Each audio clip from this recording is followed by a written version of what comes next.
नमस्कार दोस्तों। 2 दिन के घटनाक्रम ने ये साबित कर दिया है कि मोहम्मद आज़म खां जो हैं वो जेल के अंदर रहने के बावजूद भी समाजवादी पार्टी के अंदर अपना बहुत बड़ा प्रभुत्व रखते हैं।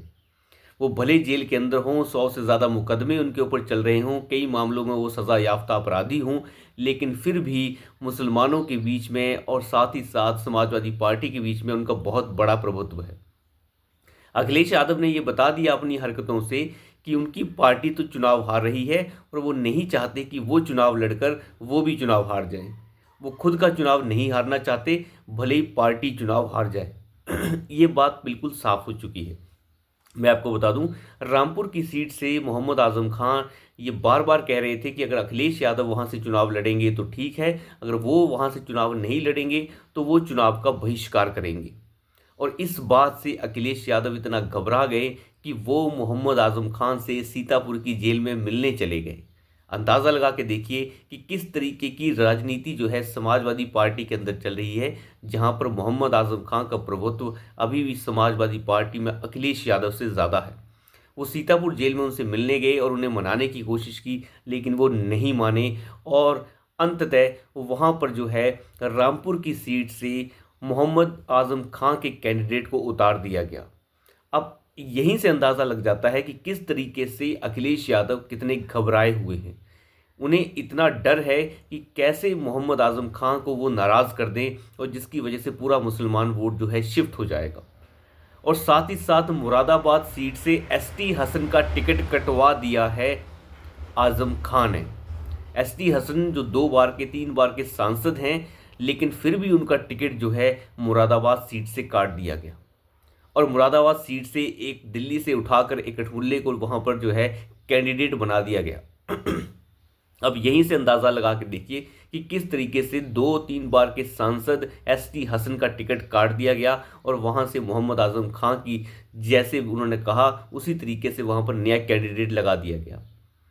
अब यहाँ से एक चीज़ का ये भी अंदाज़ा लगता है कि मोहम्मद आजम खान नहीं चाहते कि उनकी कद का कोई भी बड़ा नेता जो मुसलमान नेता हो वो समाजवादी पार्टी के अंदर पनपना शुरू हो जाए।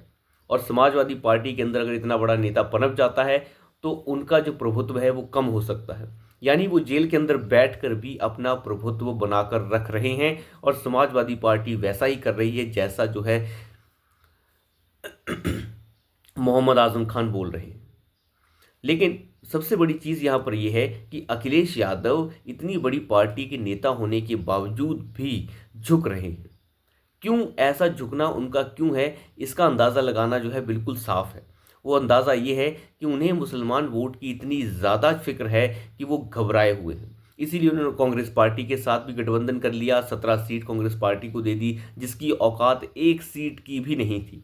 फिर भी उसे 17 सीटें दी गई और जो बच गई सीटें हैं समाजवादी पार्टी के पास, उसके ऊपर भी उसे कैंडिडेट खड़े करने के लिए नहीं मिल रहे हैं।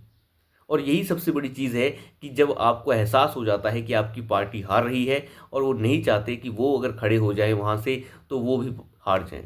अगर वो पर्सनल तौर पे चुनाव हार जाते हैं तो बहुत बड़ा धब्बा उनके ऊपर लग जाएगा, इसीलिए वो चुनाव लड़ना ही नहीं चाहते। कई बार ये खबरें आई कि अखिलेश यादव इस सीट से लड़ने वाले हैं, कन्नौज से लड़ने वाले हैं, लेकिन ये सब चीज़ें जो हैं खारिज कर दी गई।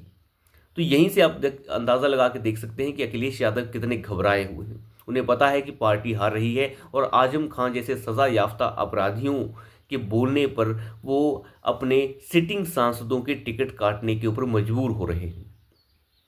और यहाँ से मैं आपको बता दूं, बड़े ही आसानी से भारतीय जनता पार्टी इन दोनों सीटों को, रामपुर सीट और मुरादाबाद सीट को जीत लेगी, क्योंकि ये एक तरीके से आप कह सकते हैं कि थाली में परोस कर ये सीटें दोनों की दोनों जो है अखिलेश यादव ने उनको दे दी हैं। हालांकि दोनों की दोनों सीटों के ऊपर मुस्लिम आबादी 50% के आसपास है, तो एक में 52% के आसपास है, दूसरी में 50% के आसपास है। बड़े आसानी से समाजवादी पार्टी ने जीत सकती है, लेकिन भाजपा इन्हें जीतने में कामयाब हो जाएगी क्योंकि बसपा यहाँ पे वोट बांटने का काम करेगी। अब वैसे तो अभी उपचुनाव में रामपुर की सीट जो है पहले ही भाजपा जीत चुकी है। विधानसभा चुनाव में जहां पर मोहम्मद आजम खां के बेटे जब अयोग्य घोषित हो गए तो उसके बाद बायपोल हुआ, तो बायपोल में विधानसभा की सीट भी भारतीय जनता पार्टी जीत गई। तो एक आप कह सकते हैं कि भारतीय जनता पार्टी के पास एक एज है, वो वहां से चुनाव जीत सकते हैं। लेकिन मोहम्मद आजम खान के कहने पर सीटों के अंदर इस तरीके से तब्दीलियां करना समाजवादी पार्टी के अंदर ये दिखाता है कि वो अंदर के तौर पर कितने कमज़ोर चल रहे हैं। एक सज़ा याफ्ता अपराधी के बोलने पर वो टिकटें काट रहे हैं, ये अपने आप में बहुत अजीब सी बात है। इस सिटिंग एमपीज़ का टिकट काट कर दूसरे इंसान को दे देना जिसका मुरादाबाद से कोई खास लेना देना नहीं है। और वैसे ही रामपुर के अंदर भी जो है इस वक्त सपा का कैंडिडेट, यानी आप कह सकते हैं कि सपा के सिंबल पर लड़ तो रहा है कैंडिडेट, लेकिन वो महिला कैंडिडेट जो हैं उन्हें आगे किया है मोहम्मद आजम खान ने। तो यहीं से आप अंदाज़ा लगाइए कि समाजवादी पार्टी के अंदर की राजनीति कितनी गंदी हो चुकी है। उसे जो है अब कैंडिडेट्स नहीं मिल रहे और सज़ा याफ्ता अपराधी ये तय कर रहे हैं कि कौन कैंडिडेट होगा। और अब तो शिवपाल यादव को भी भेज दिया गया है। शिवपाल यादव जो है जाकर वहाँ पर मोहम्मद आजम खान को मनाने की कोशिश करेंगे। मुस्लिम वोट के लिए अखिलेश यादव क्या क्या कर रहे हैं यह अंदाज़ा आप लगा सकते हैं। और ये बहुत ख़तरनाक है समाजवादी पार्टी के लिए, क्योंकि इस तरीके की राजनीति करना जो है दूरगामी दृष्टि से आप देखें तो बहुत ही भयानक हो सकता है। वो 2027 के चुनाव की भले ही तैयारी कर रहे हों जब विधानसभा चुनाव होना है, लेकिन उस विधानसभा चुनाव में भी वो यही तिगड़म लगाने की कोशिश करेंगे कि कैसे मुस्लिम यादव जो समीकरण है वो बन जाए। देखिए, इस तरीके के समीकरण बनाना आजकल के दौर में बिल्कुल भी संभव नहीं है। ऐसे समीकरण अब काम नहीं करते और इन पार्टियों को अब भी ये समझ नहीं आ रही है। तो अभी के लिए इतना ही। धन्यवाद।